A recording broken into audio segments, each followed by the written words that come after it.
Мен Мұстапаева Биғайша Абубакировна Тюбекент орта мектебінде бастауыш сынып мұғалімі болып 34 жылдан бері жұмыс жасаудамын. Мектебімізде оқушылар мен ересектердің қауіпсіздігін қамтамасыз ететін барлық санитарлық шаралар қарастырылған. Кезекші сыныптардағы сабақтардың өтілу талаптарын ескере отырып, санитарлық талаптар қатаң сақталуда. Сіздердің назарларыңызға 2 А сыныбында қазақ тілі пәнінен зат есімнің жекеше және көпше түрі тақырыбында өтілген сабақты ұсынбақпын. Бүгінгі сабақтың оқу мақсаты мәтіннің тақырыбы мен тірек сөздердің негізінде мәтіннің мазмұнын болжау, бас әріп пен кіші әріптің биіктігі мен мөлшерін сақтап, оларды байланыстырып көлбеу және таза жазу, зат есімнің жекеше және көпше түрлерін ажырату.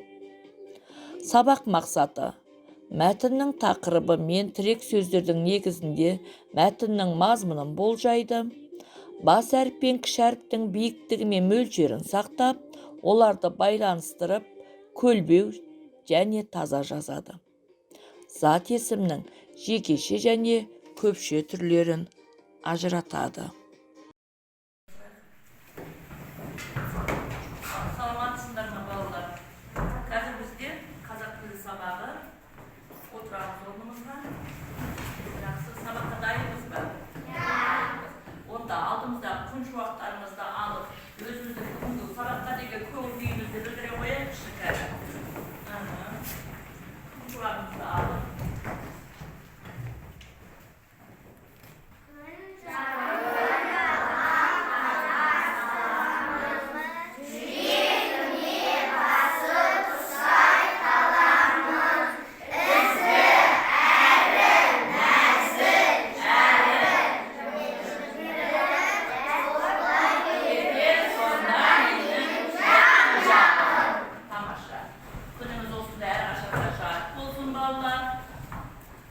Сабағымызда, балалар, бірінші үйге берген тапсырма, қайталап алайықшы, үйге берген тапсырма.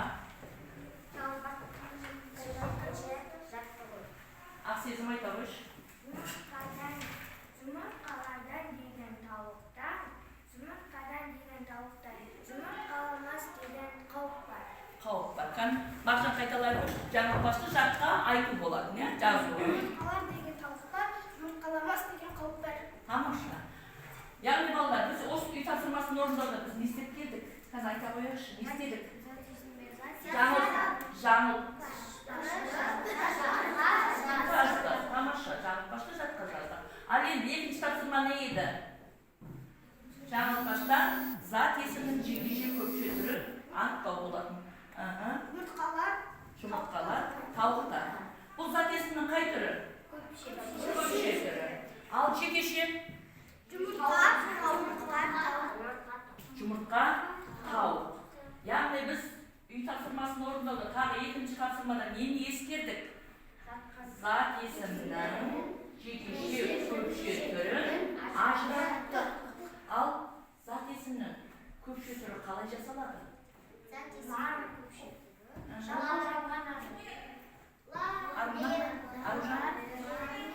Аружан айта қойсын. Тер нелер олар? Ол жинақтар. Көмектесекші. Жалғаулар.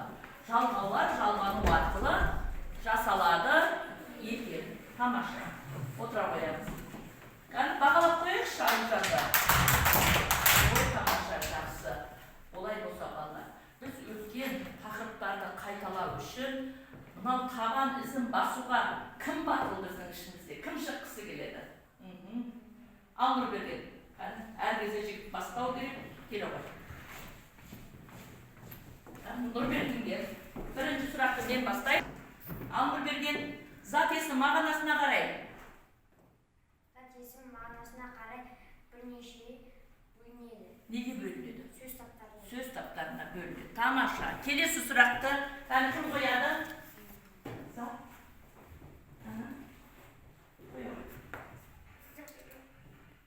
Зат есім дегеніміз не?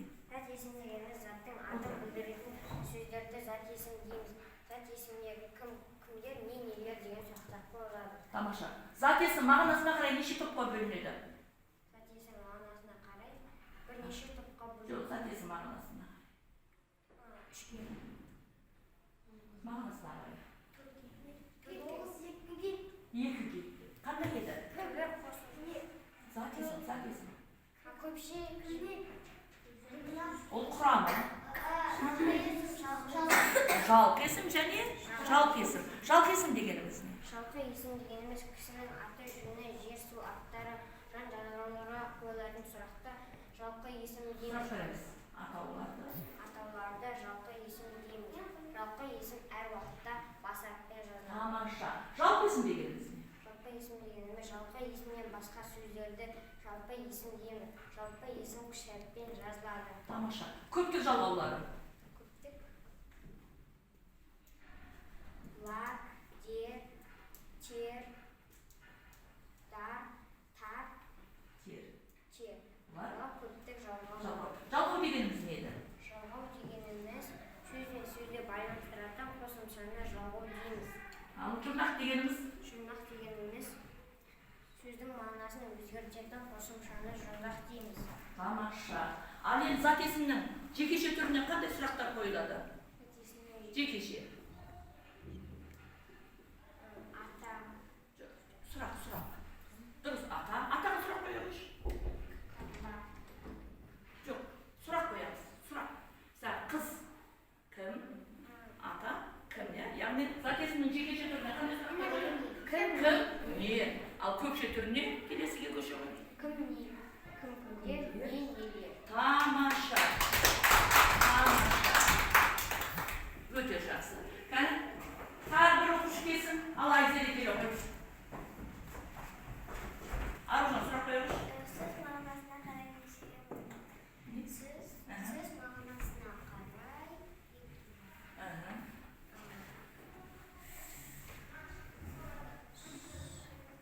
Жалпы есім. жалпы есім, жалпы есім. Жақсы.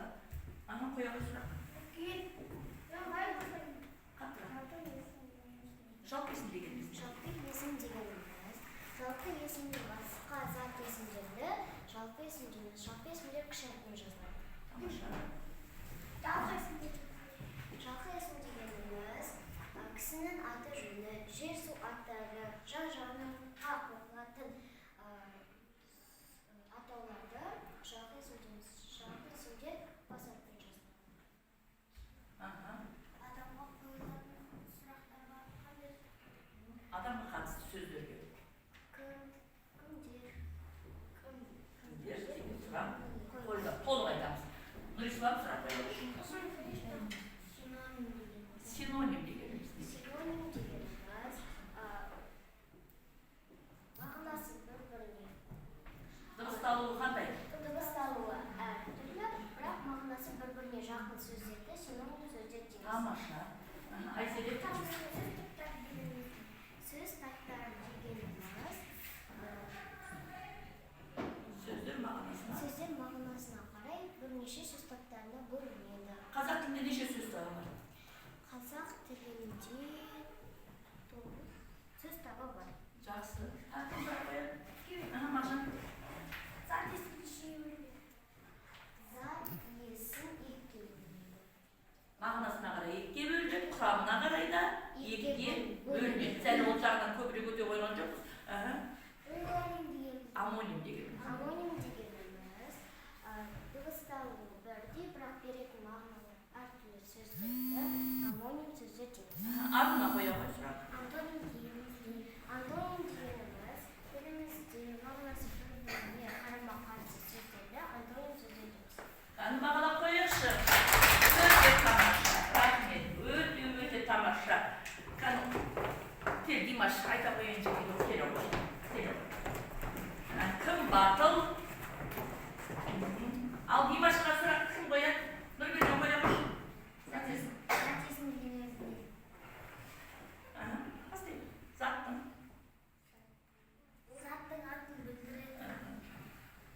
Заттың атын білдіретін сөздерді зат есім дейміз. Зат есімге кім кімдер, не нелер деген сұрақтар қойылады. Тамаша. Ары қарай кім қояды сұрақ? Мағжан.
айтпайды.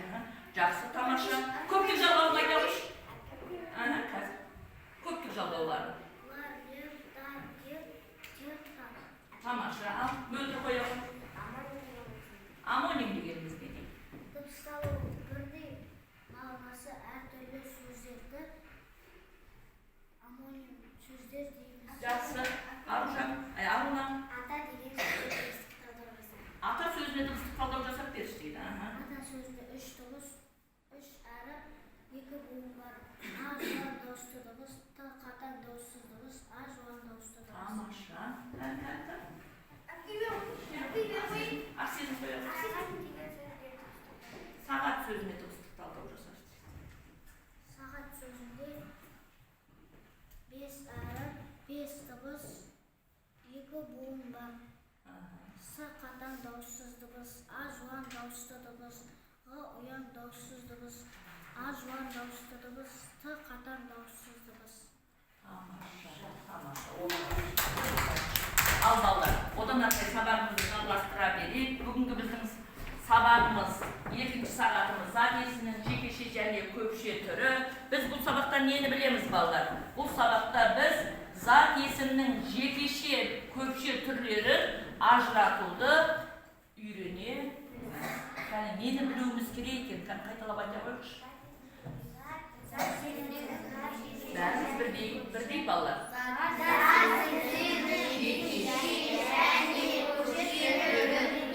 Ажыратуды үйренеміз, ажыратуымыз керек. Және өлең құрастыруды үйренеміз. Ал айтақшы, және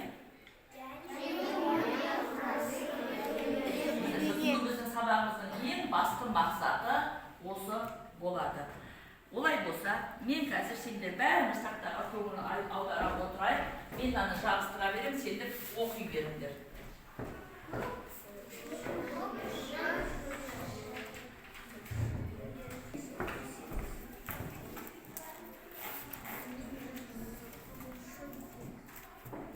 Ал маған айдырма оқи қойшы.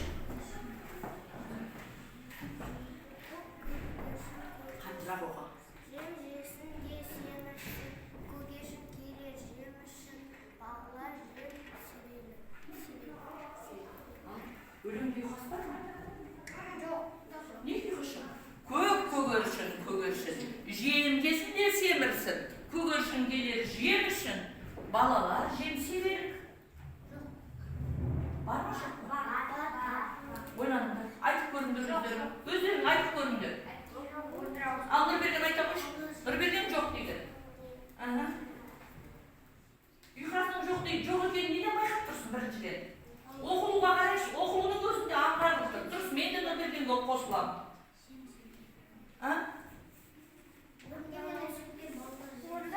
Ол өлеңдердің орны ауыз. Көк көгершін, көгершін.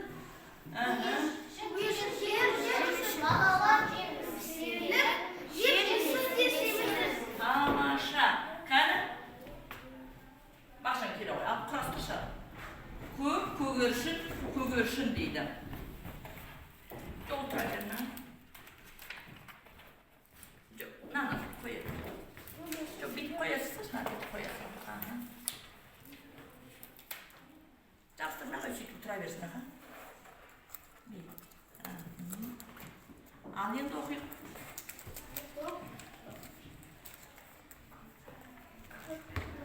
Көк көгершін келер жемішін.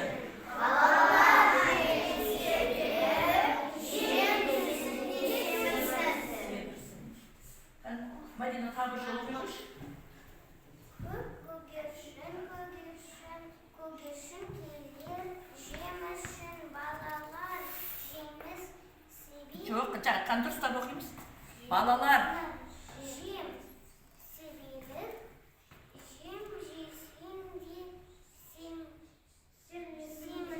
жем жесін де семірсін. Енді ұйқасы болды ма өлеңге? Яғни балалар, өлең жолында орындары ауысып кетсе өлеңге, ол ұйқас біріншіден болмайды, екіншіден оның мағынасы берілмей қалады екен. Тыныс белгілерінің өзінде де назар аударсаңдар болады. Ал енді айтып отқан көгершініміз не ол балалар?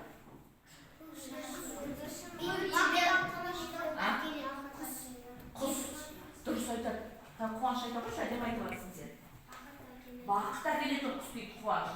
Қандай құс деп бағалаймыз? Өте тамаша ойымыз. Тыныштық әкелетін құс. Тыныштықтың белгісі. Бейбітшіліктің белгісі.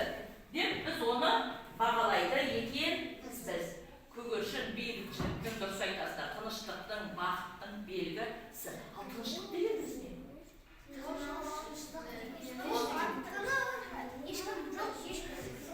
Ешкім жоқ, біз онда тыныштық бола ма жер бетінде? Қара ойланайықшы. Тыныштық дегеніміз не? Біздің сабақта суламай отыру ма?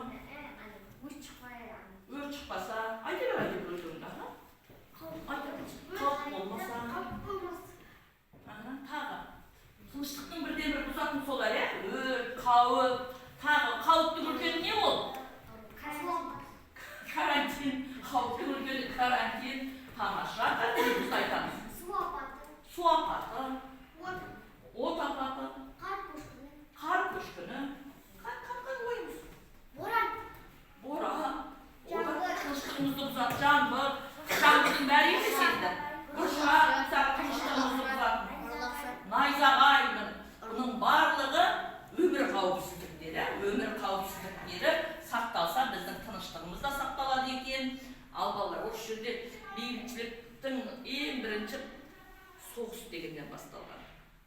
Біздің тыныштығымызды бұрын мұндай көп апаттар болмаған, елдің, халықтың тыныштығын бұзатын соғыс деген болған. Міне сол кезде сол соғысқа қарап тыныштығымыздың, бейбітшілігіміздің, ынтымақтың белгісі деп бағалаған екен көгершінді. Білдік пе балалар? Яғни біздің тыныштығымыздың, бейбітшілігіміздің, бақытымыздың белгісі көгершін деп бағалайды екен біз. Ал енді, осы жаңа өлең құрастыру деді. 5 жол өлең құрастырып жіберейікші бе? Көгершін, тақырып көгершін. Қандай? Мейірімді. Екі-ақ сөз. Мейірімді, сүйкімді. Жақсы. Не істейді? Ұшады. Қонады. Тағы да. Осыған жаңа біз айтқан әңгімеміздегі қатысты сөздерге айтайықшы. Жоқ, етістік жұмыртқалайды. Ол нені сақтайды дедік? Бейбітшілік пен тыныштықты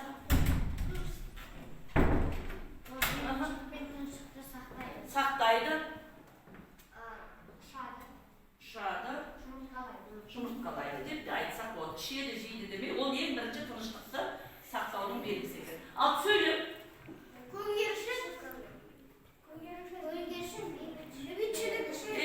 Тыныштықты тамаша. Енді кеп деп алсақ болады. Яғни синоним сөздерді алуға болады. Тамаша. Міне өлең құрастырып тастадық. 50-ші жақты бұл.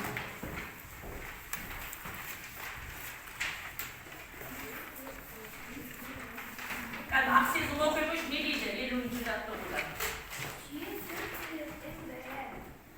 Жоқ, тапсырманы оқимыз.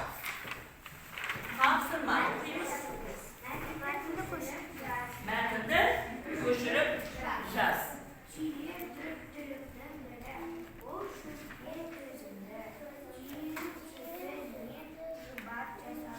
Жасалады. Ал кітапты жабамыз, оқыдық. Мен сендерге жазу айтамын, сендер соны жазыңдар. 50-ші жаттығу.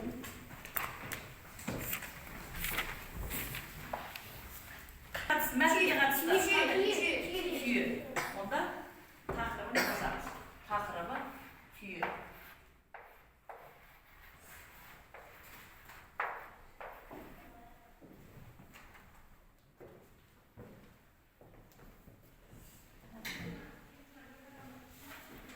Қаламсапты қалай істейміз?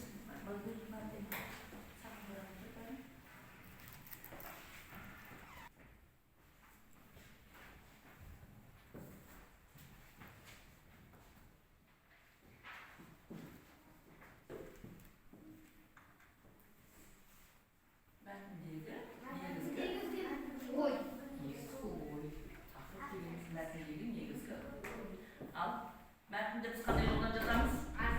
Azat yoldan yazamız. Ben söyleyeyim. Tüyü dört türlüktün biri. Tüyü azat yoldan basacağız. Azat yoldan. Azat yoldan. Her birimdesin sattayımız kölbü. Dur sultan, dur sultan.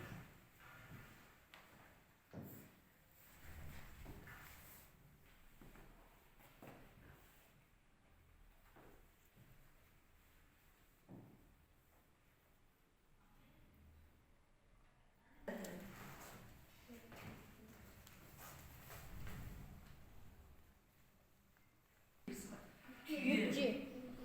Tüyü. Dört türlüktün biri. Ne var? Sızık şağı var. Sızık şağı var. Tüyüdün giyin sızık şağı var. Ol şölge tözümde. Ol.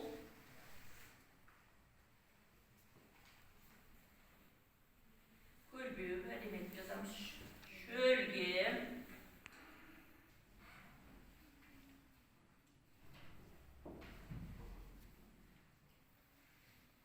Tözümde. Tözümde.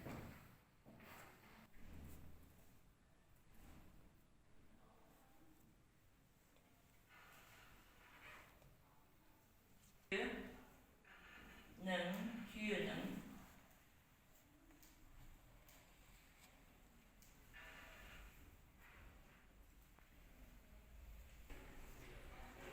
Şubat. Şubat.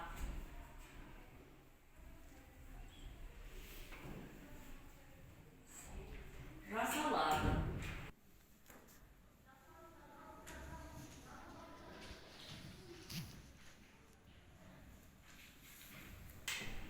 Ben yerde biz o şöyle olsa metninden işindeydi. Söylemdirdim. Zakesinde anlattayımız. Ben aydana birinci söylemde oğlum.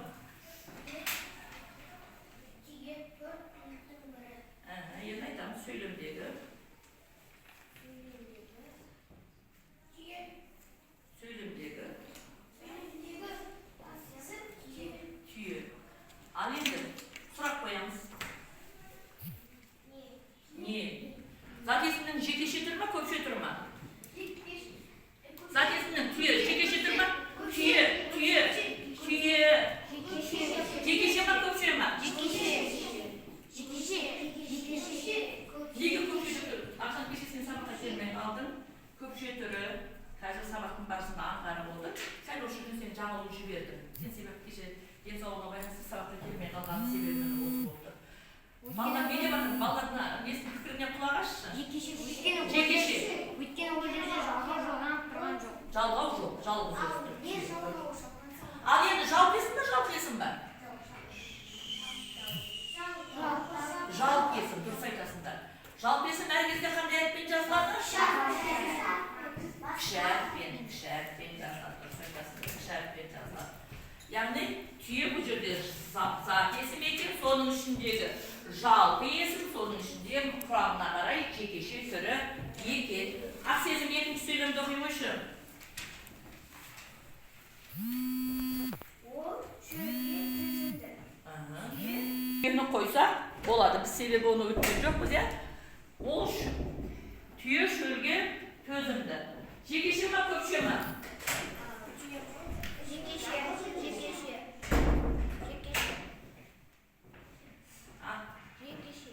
Жекеше. Жалпы ма, жалпы ма? Жалпы. Жекеше ма, көпше ма? Жекеше. Жақсы. Димаш, соны сөйлемді оқшы. Көпше. Сөйлемдегі бірінші закесін тауып алайық. Түйенің дұрыс закесін, бірақ оған айттым өткен жолы. Жалғау жалғанып тұр. Біз одан төртінші сыныпта өтеміз. Дұрыс, ол түбірі закесін. Ал негізгі закесін табайықшы осы жерде. Шұбат. Түйенің үсті не дейді екен? Шұбат. Жалпеsin ба, жалпеsin ба? Жалпеsin. Жекеше ма, көпше ма? Жекеше. Жекеше. Түсініп пе балалар? Тамаша, түсіндік. Ал енді, жаңа Мағжан мына жерде көңіл бөлмеді, Мағжан тақтарға қазір қараймыз. Мынау жұмыспен қазір. Бұлар, Мағжан, жеке өзің айтайын, бұлар көптік жалғаулар. Лар дер, дар дер, тар дер, бұлар көптік жалғау. Яғни, зат есімге көптік жалғаулары жалғану арқылы зат есімнің көпше түрі жасалады. Түсініп ме, Мағжан? Жаңа түйе дегенге, мына жерде қай жалғауды жалғайтын не? Түйе де, онда ол көпше болды, көрдің бе? Түйе дегеніміз жалғыз бірақ не? Түйелер болса ол көп, екеу, үшеу, одан да көп бола береді екен. Ал жалғау дедік. Жалғау сөздің мағынасын өзгерте ме, жоқ сөзбен сөзді байланыстырып жүрмейді? Жалғау не істеуші еді? Сөзбен сөзді байланыстырады, көрдің бе? Яғни сөздің мағынасы өзгермейді. Оқулықтағы келесі 51-ші жаттығуға қарай қоямыз. Сиыр, құлын, ешкі, жылқы, түйе, лақ. Тамаша, 51-ші жаттығу дейміз. 51-ші жаттығу дейміз. Бір жолдастаймыз, көлбеу. Бұлар жекеше тұр ма, көпше тұр ма? Жекеше. Онда жазамыз. Ішіне жекеше, сыртына көпше тұрын орындаймыз. Бұлар жазамыз.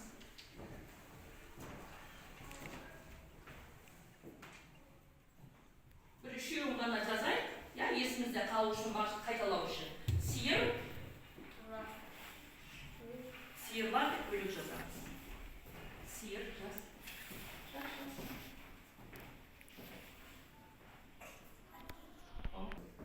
Сиыр дұрыс, дұрыс жазылады. Сылап жағылямыз. Сен бірден көптік жалғауын ажырады. Аттар, ешкілер. Мына жерде ат деген сөз бар, аташ. Енді бар ма? Мына жерде не бар екен? Ат деген. Сиыр, құлын, ешкі. Атымыз не екен? Жылқы, арлы. Жарай ма? Түсінді ме? Құлын, құлындар. Сиыр деген сөзді қате жіберді.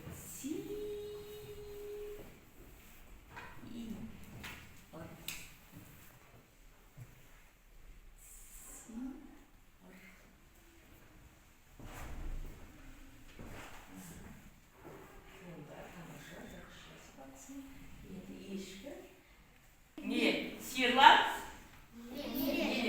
Құлын? Не? Құлындар?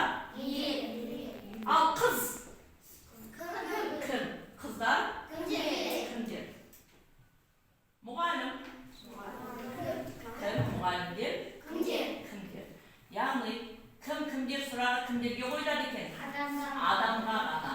Ал адамнан басқа заттардың барлығына нелер деген сұрақтар қойылады. Зат есімнің жекеше түріне қандай сұрақ қойылады екен? Кім не жекеше түріне деп тұрмын. Сұраққа мән береміз. Нұрислам, сабаққа қатысамыз. Ал көпше түріне? Көпше. Кімдер? Нұрислам, сабаққа қатысып отырамыз. Түсіндік пе? Дәптерді жабамыз, кітапты жабамыз. Балалар, мен жаңа сендердің алдарыңа бір сүйрет-сыйма сүйреттер бергенмін. Сол сүйреттер бойынша. Мадина, кел. Қай? Мынау. Мен әчілі өшіп тастайын.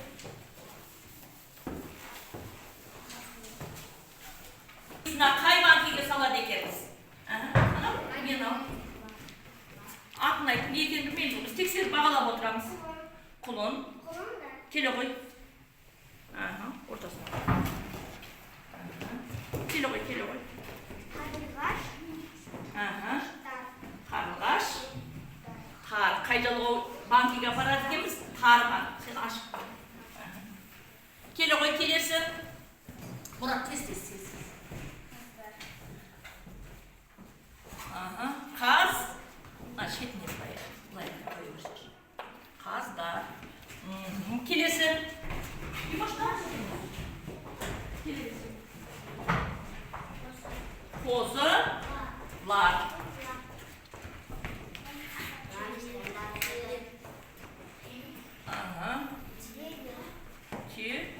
Көрінбей қалды. Лерді басып қалды. Келе ғой, Қуаныш. Келе ғой,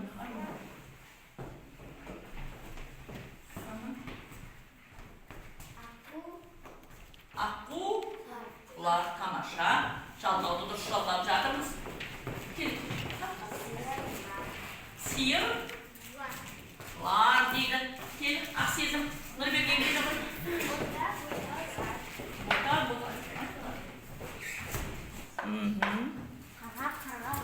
Келе ғой, Аружан. Ал. Үйрек, тер, тамаша. Мағжан. Айдана келе ғой. Тоқта тұр. Аттарға болып, тағы. Мейлі, аттарға қойыңыз. Аттар дедім. Жылқыларға да болады. Бұзаулар. Ешкі. Не мынау? Қойлар. Не сүйретілер тақпайырсың ба?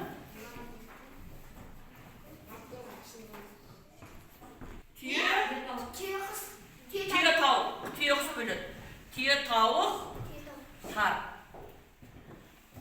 Балдарыма біздің қимамыздың ішінде түйе тауық да отырамыз. Біздің қимамыздың ішінде қай банкіге жалғаулардың банкісіне сөз жетпей қалды? Дер банкісін. Ал, сөз табылдыршы. Дер. Есік. Тер. Бесік, тер. Жалғауды шылғаймыз.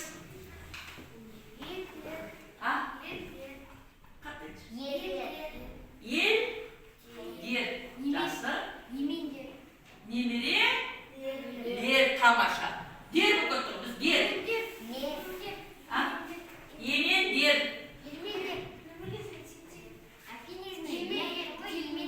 Мен таксистімен алып кешірім. Дермен дер. Гүл дер. Онда тар бөледі. Кімдер? Кімдер? Бұлар кімдер? Тұрсыздар. Тамаша балалар. Тамаша. Бүгінгі сабақта өте белсенділік танытып, өз ойларыңды айтып, жатқандарына сендерге рахмет айтамын. Сонымен бірге серпілу жасап келішкен. Бір. Немеді? Аяқтың ұшымен тұру, бір-біріне қарап күлу. 2. Қолды жоғары көтеру, созылу. 3. Жиырылу, керілу. 4. Бәрін қайтадан бастаймыз кәні.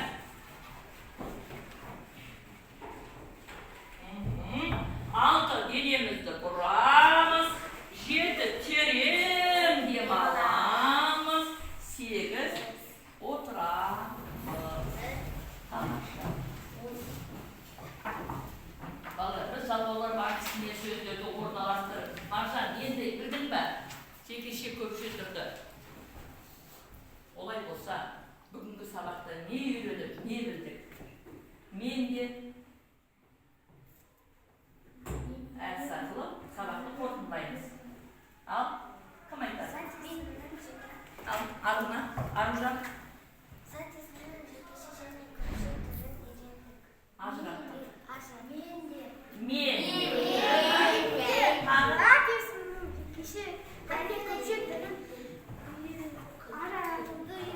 Білдің, я? Тамаша. Өлең құрастыруды үйрендім. Әдемі жазуды үйрендім. Тамаша. Әдемі оқуды үйрендім. Көптік жалғаулардың жалғануын үйрендік. Мен де балалар, бүгін сендердің көп нәрсені білулеріңе септігін тигізіп, осы арқылы мен де сендерден кейбір сөздерді үйреніп жатырмын. Рахмет бүгінгі сабаққа. Ал енді бүгінгі көңіл күйлер тапсырмаларды толық орындап шықтым десек, Ысмайыловты мұнда келіп, Күлекешке тапсырмаларды орындауда шапшаңдық таныталмадым десек, мұнда аты жөндерімізді әкеп жаздырамыз. Ашық жазамыз. Жай апарып жабыстыра салмаймыз.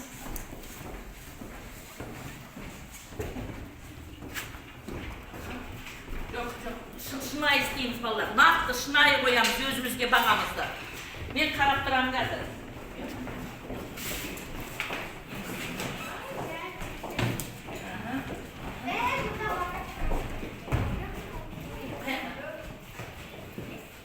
Өздерін бағал. Бұл өзін-өзі бағалар, я?